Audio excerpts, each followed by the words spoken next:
keinginan saya yaitu menarik mustika di dalam gunung berapi, tapi itu belum kelakon, begitu ya. Doakan suatu saat nanti mungkin saya bisa jadi kebal api, mungkin saya bisa jadi orang semacam. Assalamualaikum warahmatullahi wabarakatuh. Alhamdulillah, senang sekali saya bisa menyapa teman-teman sedulur semuanya yang ada di Indonesia dan yang ada di luar negeri tentunya. Hari ini saya cerita aja ya, saya cerita mengenai proses-proses penarikan begitu. Nah, ini kemarin itu ada salah satu klien saya ya datang hari Minggu. Ya, hari Minggu datang ke tempat saya ya jelas tutup, tapi saya bersedia untuk menemui ya, karena klien ini ya memang sudah kenal sangat lama dengan saya.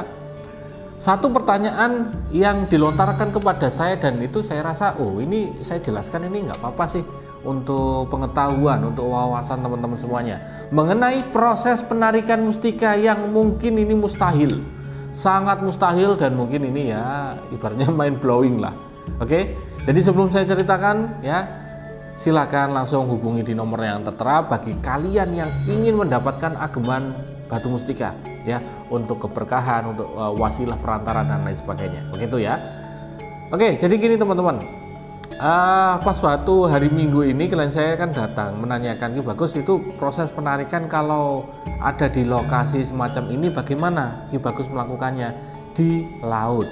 Nah, ini di laut ya.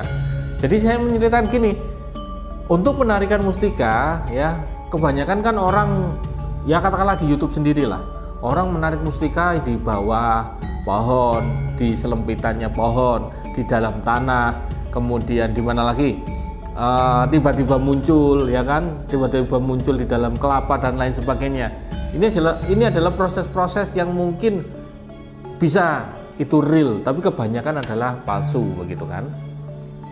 Kemudian yang saya lakukan yang di laut ini saya jelaskan, saya jujur-jujurnya ya mengatakan kepada klien saya, Pak, ini kalau melakukan proses penarikan di dalam laut itu tata caranya ya sama, tapi ya prosesnya yang rumit dan mungkin sangat mustahil dilakukan kalau itu memang ada yang kuat ya.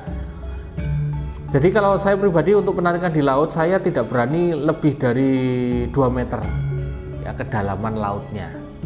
Jadi proses di laut itu penarikan itu kita tidak naik kapal kemudian dari di atas kapal melakukan penarikan, tidak semacam itu prosesnya terlalu jauh ya kan. Semacam saya melakukan proses penarikan di sini dan lokasinya ada di jalan raya di depan sana. Nah, itu mustahil. Jadi prosesnya harus mendekati ke tempatnya dulu ya kan.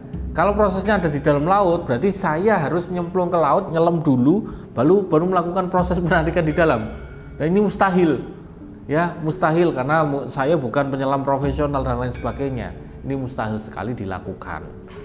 Jadi saya mengatakan jujur, untuk penarikan di dalam laut ya, di dalam laut itu proses hari saya ya, saya tidak akan memilih lokasi kedalaman itu yang di luar nalar saya, di luar kemampuan saya.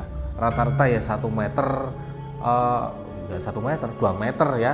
Rata-rata 2 meter itu proses penarikan, jadi saya bisa masuk dulu ya, kemudian proses sebentar, kemudian dapat mustikanya. Itu adalah prosesnya. Mungkin kalian yang ikut Instagram saya, kemudian di TikTok saya kan membagikan footage saya ketika saya proses penarikan di situ, proses untuk nyelam, proses untuk mendapatkannya, proses bertapa juga. Nah, itu yang dilakukan.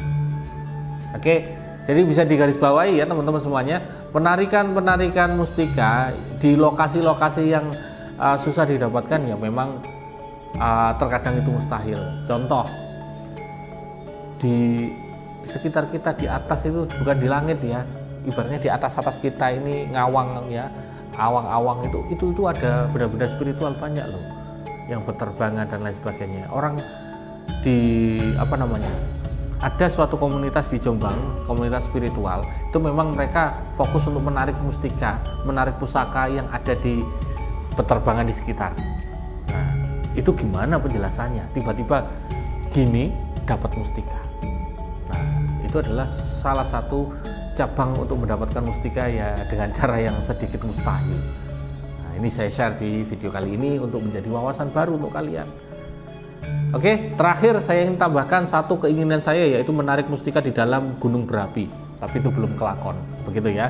Doakan suatu saat nanti mungkin saya bisa jadi kebal api, mungkin saya bisa jadi orang semacam Superman masuk ke dalam magma kemudian penarikan. Nah ini asik tuh ya, tapi itu keinginan saya.